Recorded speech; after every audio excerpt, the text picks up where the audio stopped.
Okay, after 12 days, Trump has announced another ceasefire, and he said that both the countries, Israel and Iran, will stop firing missiles. Do you think this ceasefire announcement will hold?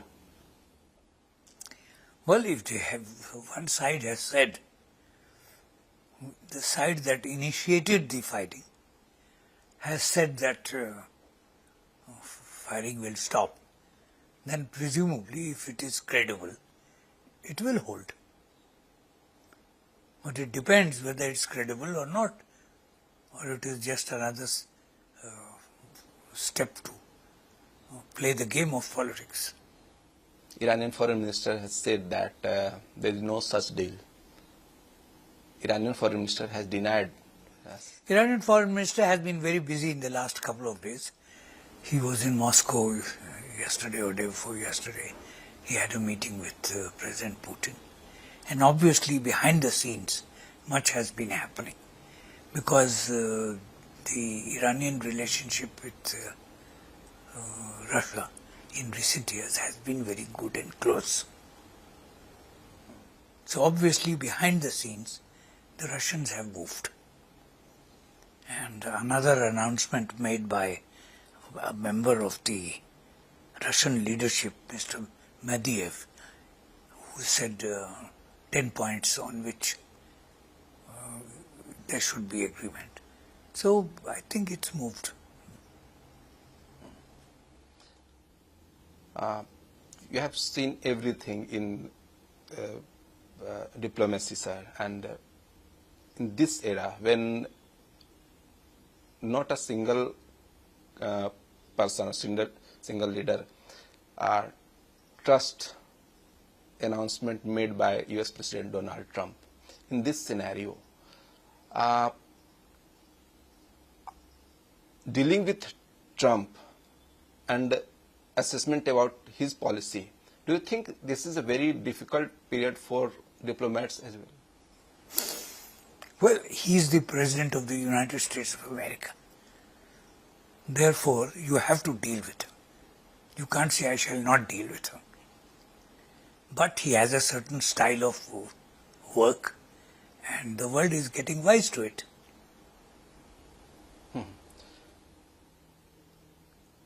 If we can ask you about the root causes of the current crisis. Israel has started firing missiles at Iran. So what are the root causes of this? This is a root cause very clear. Israel, the present leadership of Israel, has got a particular approach to relations with Iran. And they have been saying it without mincing words, that the Iranian leadership must be changed. So this war was created by Israel. It was now done, it has been acknowledged, it was done in cooperation with the United States, and it was a war of aggression. There are no two ways about it. It was a war of aggression, which under international law was and should be called illegal. So do you think the ultimate goal to change the regime in Iran? Well, that's what they say, that it was their objective. It's been publicly stated. And what are the consequences if they...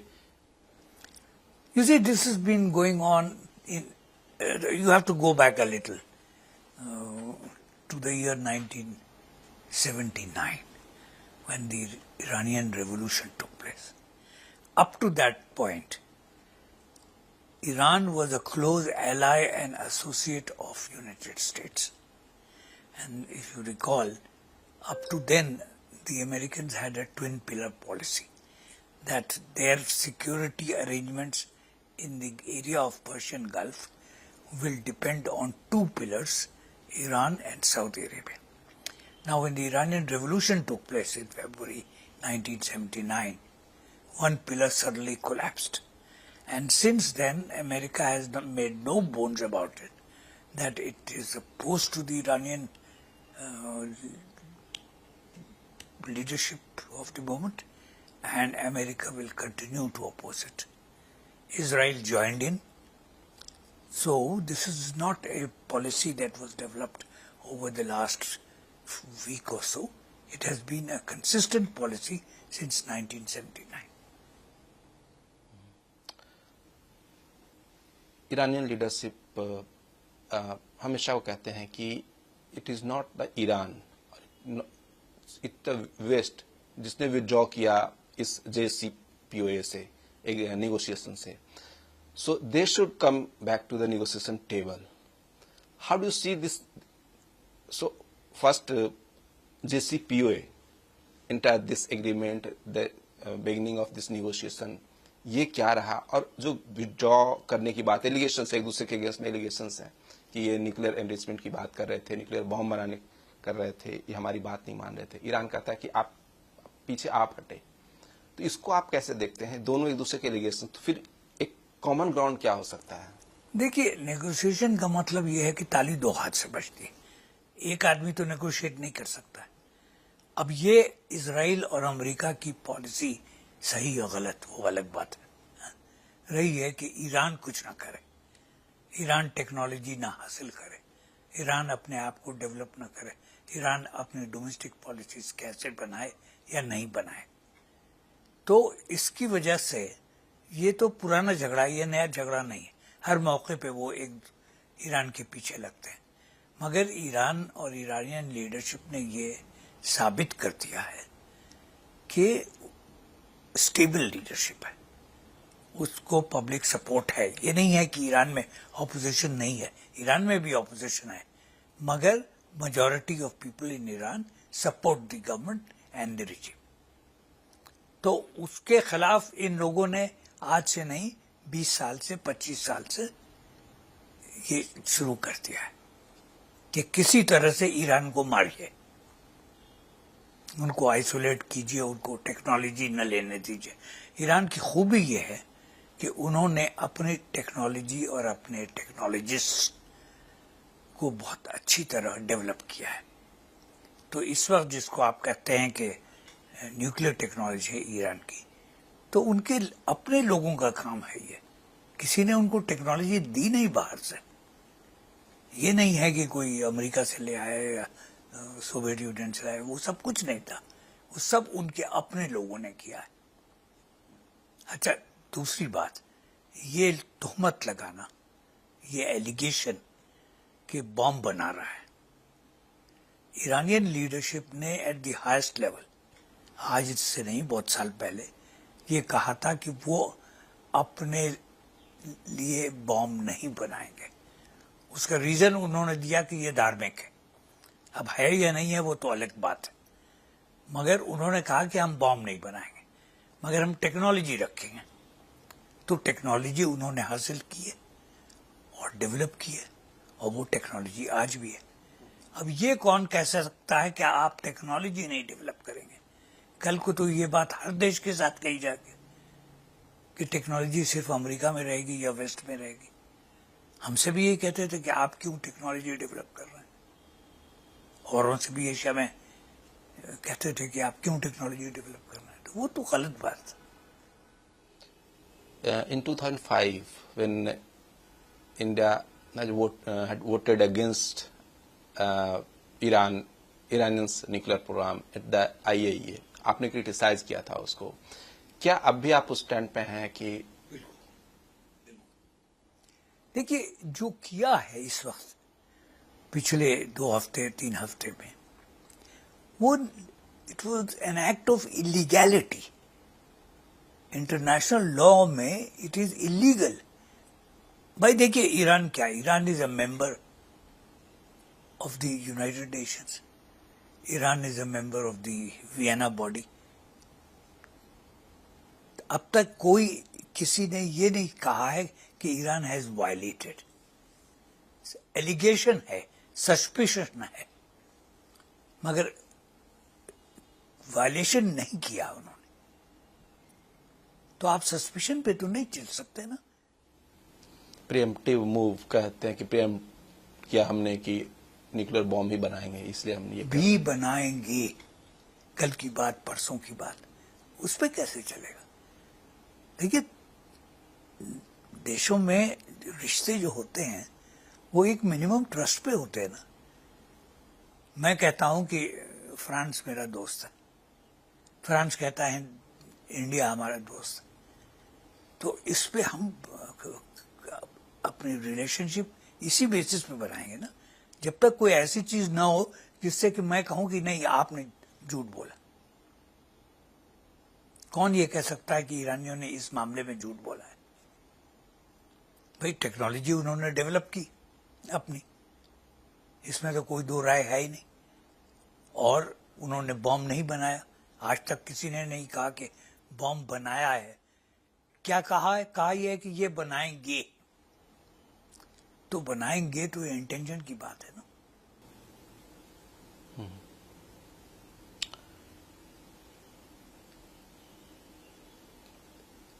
India ने SCO का जो एक joint statement था उससे अपना support नहीं दिया, अपने आप को अलग रखा उससे।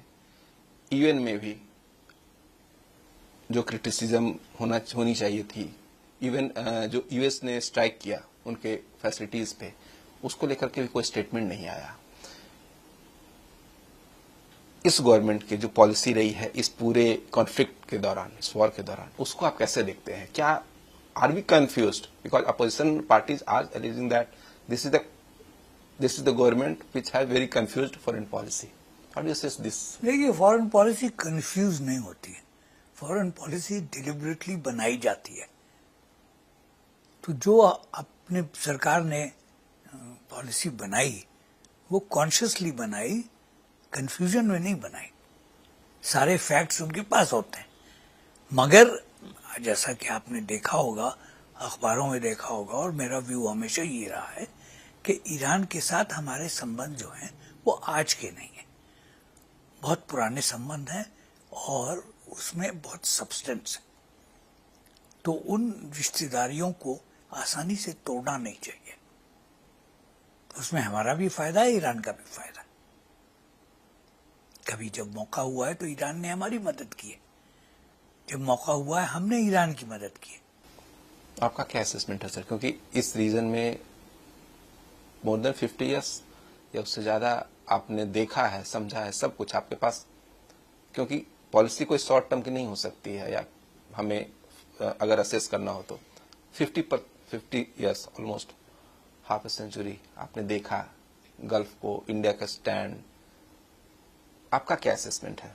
देखिए, मेरा अपना व्यू, जब मैं सर्विस में था और सर्विस के बाद भी मैं ईरान में राजदूत भी रहा हूं, वो ये है कि ईरान के साथ हमारे संबंध आज के नहीं हैं, पुराने हैं और दोनों देशों के हित में हैं। तो उस रिलेशनशिप को संभाल के चलाना है, छोटी छोटी चीजों पे उसको खराब नहीं करना।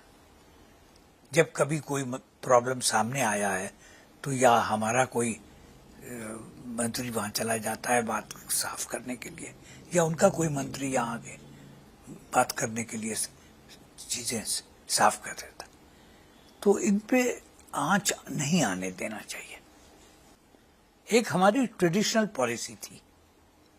अब जैसे कि गाजा में ये जो हुआ, सारी दुनिया कह रही है जेनोसाइड हो रहा है, हम चुप है, तो चुप। भाई जेनोसाइड इज जेनोसाइड, चाहे वो साउथ अफ्रीका में हो या कहीं और हो। और सबसे ज्यादा बोला कौन है? South Africa. तो ये चीजें हैं जिनमें के temporary decisions are not good. ठीक है, अमेरिका से दोस्ती होनी चाहिए, मैं भी कहता हूं कि होनी चाहिए, उसमें बहुत फायदे हैं हमारे। अमेरिका से दोस्ती का ये मतलब नहीं है कि वो जो कुछ कहें वो करना है। जो चीज हमारे हित में है वो हम करेंगे, जो नहीं है हमारे हित में या हमारे प्रिंसिपल्स के खिलाफ है, तो हमेशा हमने खुल के कहा है कि ये चीज हमारे प्रिंसिपल्स के खिलाफ है, ये हमारे नॉन मलाइन पॉलिसी के खिलाफ है।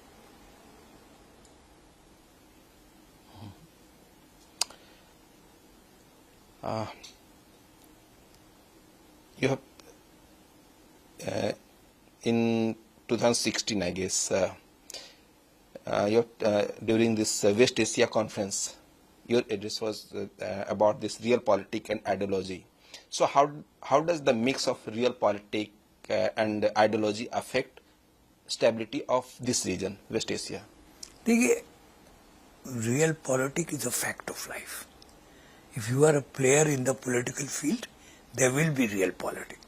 There is no good saying कि मेरी पॉलिसी में कोई सेल्फ इंटरेस्ट नहीं है. होता है सेल्फ इंटरेस्ट, सिर्फ हमारा ही नहीं, दूसरों का भी सेल्फ इंटरेस्ट, हमारे पड़ोसियों का भी सेल्फ इंटरेस्ट है, नेपाल का भी सेल्फ इंटरेस्ट है, पाकिस्तान का भी सेल्फ इंटरेस्ट है, श्रीलंका का भी सेल्फ इंटरेस्ट है.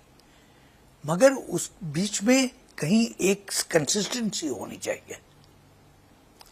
अपने जो बेसिक प्रिंसिपल्स हैं उससे नहीं हटना चाहिए.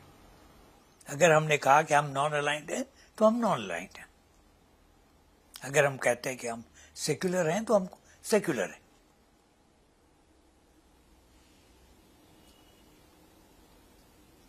In this scenario, how can India balance its tie between Israel and Iran? देखिए, इजराइल और ईरान की जो लड़ाई है वो बैलेंस करने की बात नहीं. इजराइल एक देश है, ईरान एक देश है. उनकी पॉलिसी एक दूसरे के साथ नहीं. एक पीरियड था जबकि दोस्ती थी. 1979 से पहले ईरान और इजराइल में दोस्ती थी. एक दूसरे के राजदूत आते जाते थे. उसके बाद जब ईरान में तख्ता पटला, बिल्कुल दूसरी सरकार आ गई, तो उन्होंने कहा हम इजराइल क्यों नहीं मानते हैं. तो ये तो चलेगा इस तरह से, मगर इसका ये मतलब नहीं है. अब जैसे आप अपने पड़ोस में देख लीजिए, हमारे संबंध पाकिस्तान के साथ, हर चीज पे हम एग्री नहीं करते, मगर हम जानते हैं कि पड़ोसी हैं. बहुत सी चीजें हैं जिसमें कि हम दोनों साथ काम कर सकते हैं, करते हैं. हर वक्त ये नहीं है कि बंदूक चला रहे हैं. जब जरूरत होती है बंदूक चलाते हैं.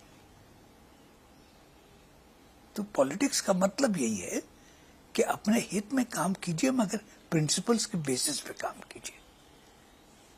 प्रिंसिपल्स मत भूलिए.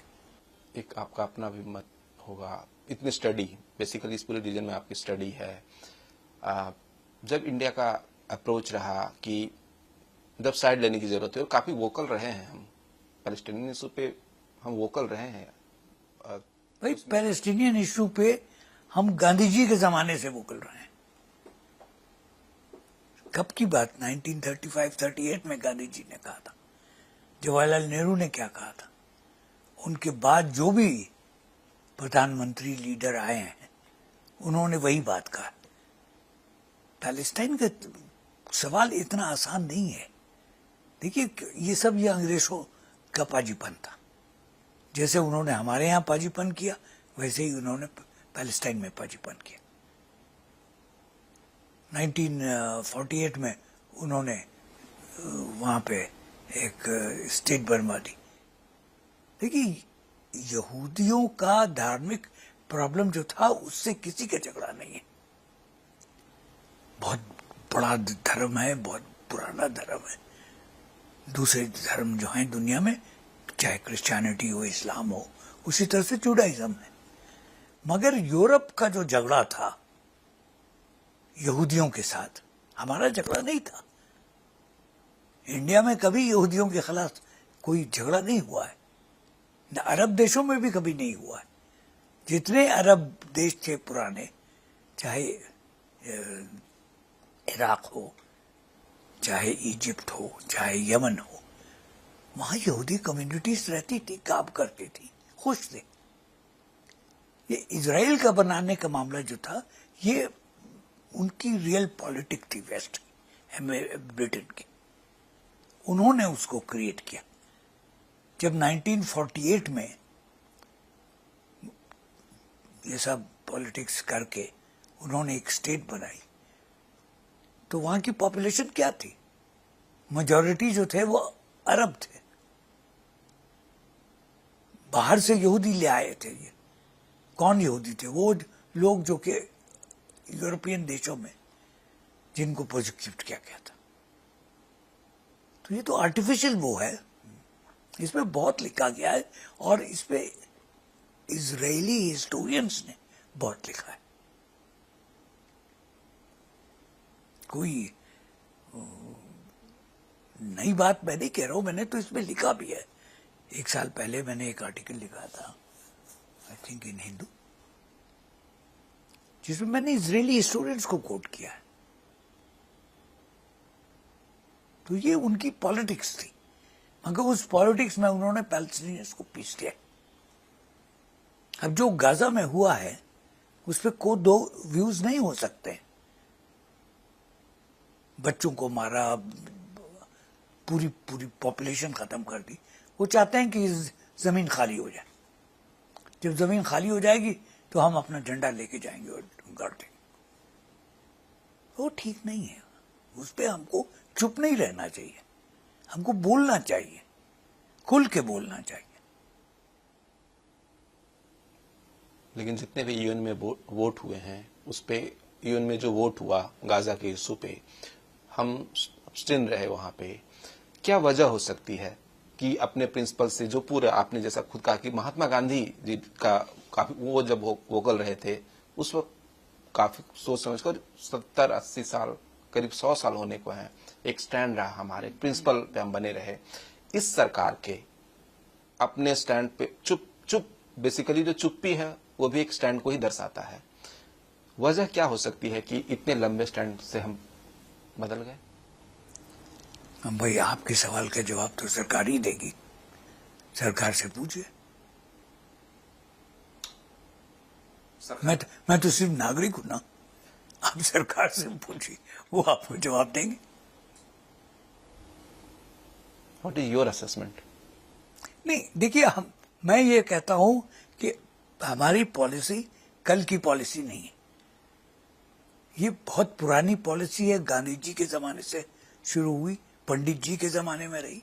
हर इंडियन नेता ने, हर पॉलिटिकल पार्टी ने इस पॉलिसी को सपोर्ट किया। पैलेस्टाइन के सपोर्ट में इंडिया ने हमेशा अपना सर उठाया, हमेशा।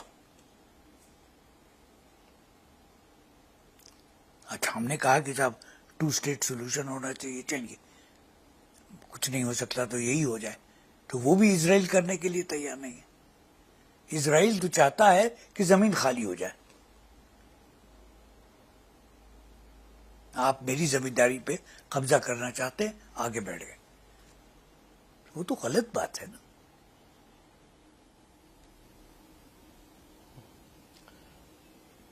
पचास साल हो गए हैं आपातकाल के लागू हुए भी। उस दौरान आप डिप्लोमेट रहे थे। बाहरी देशों में, मुल्कों में जो आपातकाल का अनाउंसमेंट हुआ था, वहां की सरकारें, बाहर की सरकारें कैसे देख रही थी? क्योंकि भारत डेमोक्रेटिक नेशन, शुरुआत से ही हमने दुनिया में एक जगह बनाई थी। कैसे देख रहे थे लोग जब अनाउंसमेंट हुआ था आपातकाल? तो किस चीज का अनाउंसमेंट? इमरजेंसी, इंदिरा गांधी। देखिए, emergency was a domestic situation. Foreign में इसका कुछ नहीं, उसका फॉरेन में बहुत असर हुआ था, इसलिए कि चलते चलते हमने अपनी गाड़ी का रुख बदल दिया था। मगर इमरजेंसी के लिए ओपिनियन इंडिया में बहुत उसके खिलाफ थी। लीडरशिप ने भी माना, सोनिया गांधी जी ने भी माना, इंदिरा गांधी जी ने भी माना। 2 साल बाद उन्होंने जब इलेक्शन करवा लिया, हार गई इलेक्शन, उनको अंदाज हुआ कि गलत किया है।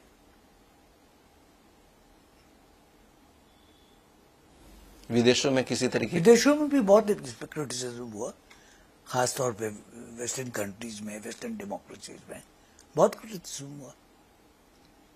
मगर साथ साथ उन्होंने ये भी देखा कि हिंदुस्तान अगर गलत रास्ते पे गया तो वापस आ गया।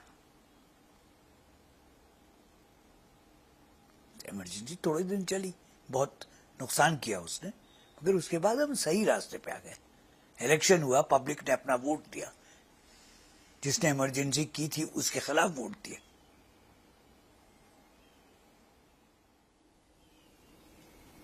एक आखिरी सवाल सर, इस पूरे सरकार की जो पॉलिसी है, फॉरेन पॉलिसी या डोमेस्टिक पॉलिसी, उसको लेकर के आप क्या मानते हैं? हम एक नए रास्ते पे निकल गए हैं, जैसे न्यू नॉर्मल, हर चीज में न्यू नॉर्मल कहा जा रहा है। डिफेंस में हमने देखा कि ये न्यू नॉर्मल हमने बनाया, फॉरेन पॉलिसी में कि हमने अगर विक्रम मिश्री हमारे जो फॉरेन सेक्रेटरी है, उन्होंने ट्रम्प की जो बात थी सीज फायर की, उसको पॉइंट वाइज उन्होंने उसको डिनाई किया, उसमें कहा जा रहा है कि वो भी न्यू नॉर्मल है हमारे लिए। तो ये जो न्यू नॉर्मल है, जो बातें हैं, उसको आप कैसे देखते हैं? भाई इस पे तो पब्लिक का जजमेंट होगा। पब्लिक ये डिसाइड करेगी कि ये हित में है या नहीं है। सरकार ने पॉलिसी बनाई है, सरकार जानती है, मगर अगर सरकार गलत रास्ते पे जा रही है तो ये भी पब्लिक जानती है।